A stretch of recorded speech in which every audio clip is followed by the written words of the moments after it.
न जायते प्रियते वा कदाचित् नायं भूत्वा भविता वा न भूयः अजो नित्यः शाश्वतोऽयं पुराणो न हन्यते हन्यमाने शरीरे।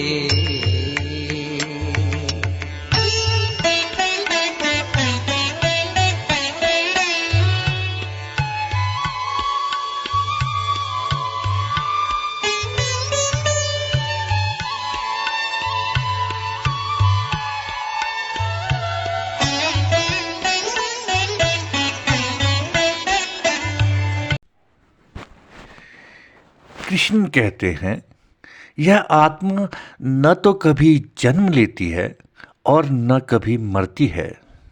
यह नित्य, शाश्वत, अजर और अमर है। शरीर के नाश होने पर भी इसका नाश नहीं होता। यह उस धागे के समान है जो जीवन और मृत्यु की माला के सभी गुरियों को एक सूत्र में पिरोता है। यह धागा दिखाई नहीं देता, परंतु इसके बिना जीवन में परिवर्तन का क्रम संभव नहीं है। जहाँ हम हैं वहाँ हर चीज जन्मती है और मरती है। जो भी देखा है, पहचाना है, वह सब परिवर्तनशील है।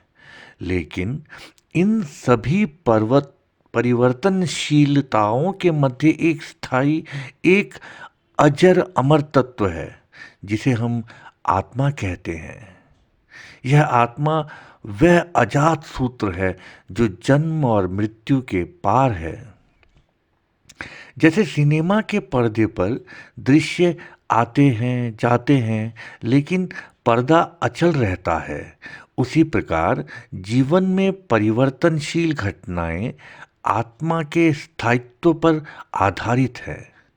पर्दे के बिना फिल्म के दृश्य नहीं दिख सकते, उसी प्रकार आत्मा के बिना जीवन की घटनाओं का अस्तित्व नहीं है।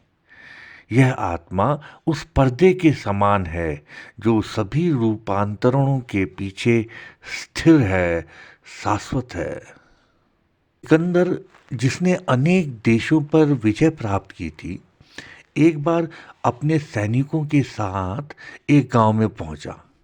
वहां उसके सैनिकों ने सुझाव दिया कि वह एक सन्यासी को यूनान लेकर जाए।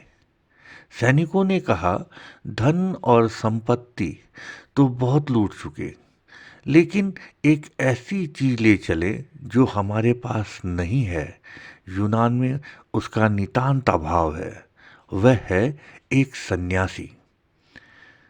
उन्होंने गांव वालों से पूछा और गांव वालों ने पूछने पर उन्हें बताया, यहाँ नदी के किनारे 30 वर्षों से एक नग्न सन्यासी रहता है। वह सच में सन्यासी है, लेकिन तुम्हारे पकड़ में नहीं आएगा।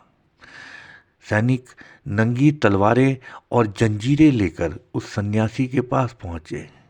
उन्होंने कहा, महान सिकंदर ने तुम्हें आदेश दिया है, हमारे साथ चलो, हम तुम्हें सम्मान देंगे, सुख सुविधा देंगे, तुम्हें यूनान लेके जाना है। सन्यासी मुस्कुराया और बोला, अगर सम्मान और सुख चाहिए होता तो मैं सन्यासी क्यों होता? यह सब सपने जैसी बातें हैं, कोई उपयोग की बातें करो। सैनिकों ने कहा, अगर तुम हमारे साथ नहीं चलोगे तो हम तुम्हें जबरदस्ती पकड़ के ले जाएंगे। सन्यासी ने शांत स्वर में उत्तर दिया, जिसे तुम पकड़ सकते हो वह मैं नहीं हूं। एक सन्यासी स्वतंत्र है, उसे कोई नहीं पकड़ सकता। सैनिकों ने कहा, अगर तुमने मना किया तो हम तुम्हें मार डालेंगे। सन्यासी हंस पड़ा और बोला, तुम मुझे मार सकते हो, लेकिन भ्रम में रहोगे। जिसे तुम मारोगे वह मैं नहीं हूं। अब सिकंदर को बुलाओ, शायद उसकी कुछ समझ में आ जाए। सैनिकों ने जाकर सिकंदर को बताया। उससे कहा, बड़ा अजीब आदमी है वह सन्यासी। कहता है जिसे हम मारेंगे वह नहीं है। सिकंदर एक अत्यंत व्यवहारिक व्यक्ति था, हजारों लोगों को मार चुका था। बोला, मरने के बाद कोई कैसे बच सकता है? मैंने तो ऐसा कहीं नहीं देखा। सिकंदर तलवार लेकर स्वयं सन्यासी के पास पहुंचा और बोला, तुम्हें चलना पड़ेगा, वरना यह तलवार तुम्हारे शरीर और गर्दन को अलग कर देगी। सन्यासी खिलखिलाकर हंसा और बोला, जिस शरीर और गर्दन को अलग करने की बात कर रहे हो वह मैं पहले ही जान चुका हूं। अब तुम और ज्यादा अलग नहीं कर सकते। सिकंदर गुस्से में बोला, मैं अभी तुम्हारी गर्दन काट दूंगा।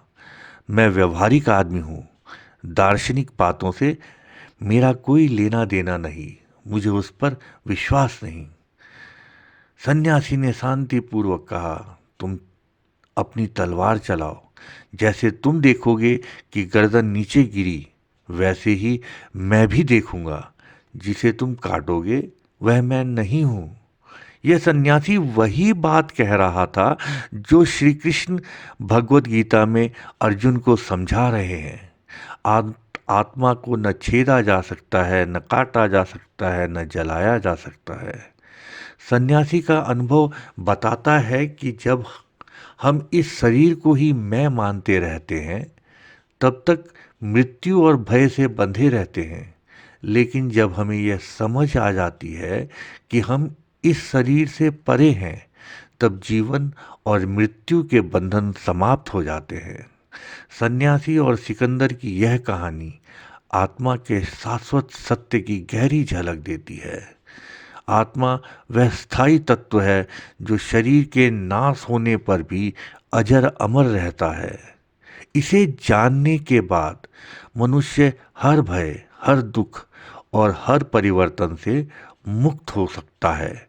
यही वह शांति है जो हर खोज का अंतिम लक्ष्य है।